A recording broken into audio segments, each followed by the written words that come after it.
technical slide around the process and timeline. So I often get asked this, how long does it take to protect a trademark? It is a lengthy process. So the fundamental takeaway is that you need to be starting this early on in your business, because it can take, if everything goes smoothly, up to 2 years to complete this process. So I can't see anyone, but I know everyone's suddenly gone, 2 years, that's crazy. How does it take so long? There is an entire process that needs to be followed through at the registry, and that is currently taking 2 years to complete if everything goes well. The fundamental point, so the point to focus on there is your rights will be backdated to the date on which you filed that trademark. So you start your filing, that is your flag in the sand to say, these are my rights. I'm claiming to be the owner of these rights. And then once the process is completed after 2 years, your effective protection will backdate to that date of filing. So for me, always critical to tell people to get that filing date into the system and start that process. So this process is through CIPC and the trademarks office there in terms of filing it. In brief, then I just want to talk you through sort of high level what each of these little blocks mean. So the first one there that I have is clearance search. So for me, that is fundamental. If you are launching a new product into the market, a new product, new service, the very first thing is to do a search to make sure that nobody else has anything similar already registered. And the risk you are trying to avoid there is launching something new into the market and then getting a nasty letter from someone saying, oh, actually, your new product is infringing my existing trademarks.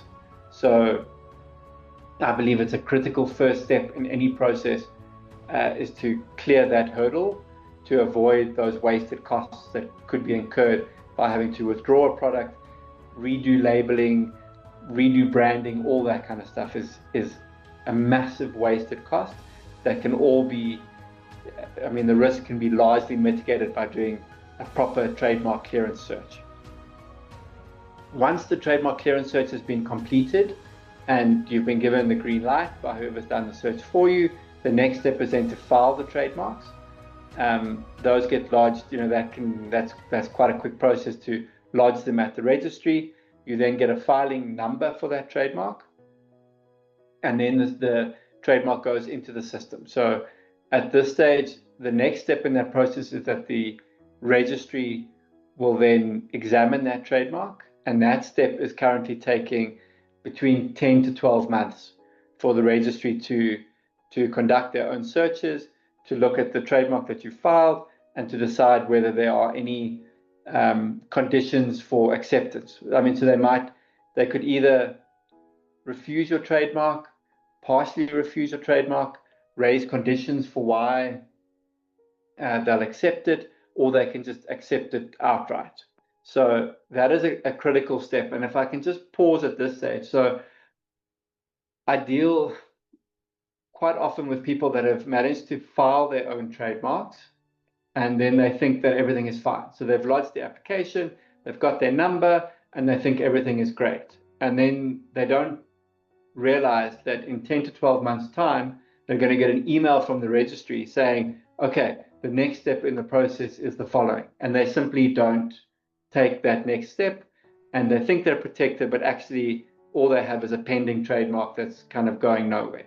So again, by way of practical examples, just this week I met with a client that has filed 107 trademarks in the last 10 years, and they have 4 registrations.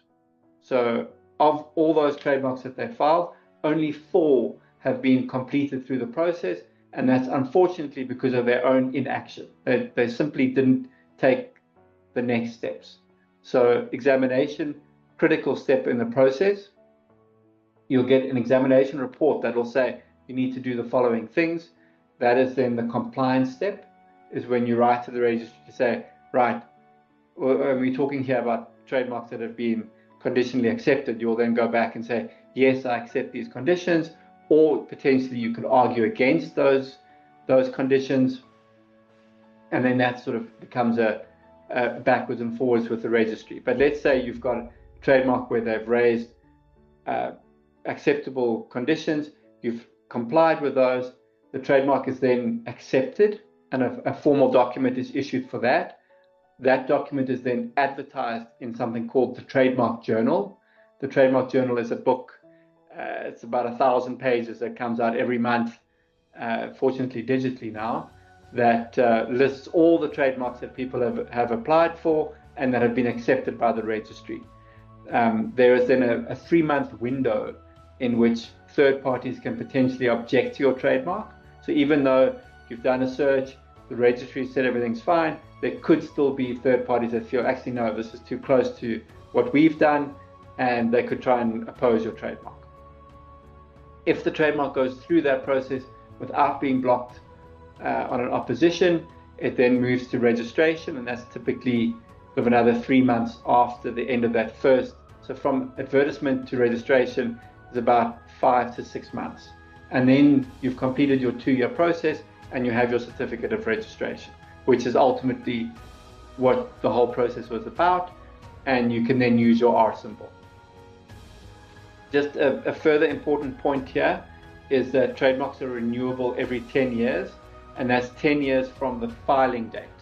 So you need to be aware that after a 10-year period, if you're still using the trademark, still interested in the trademark, there's an additional fee to be paid, which then renews it for an additional 10 years. So, big blocks of protection in a trademark.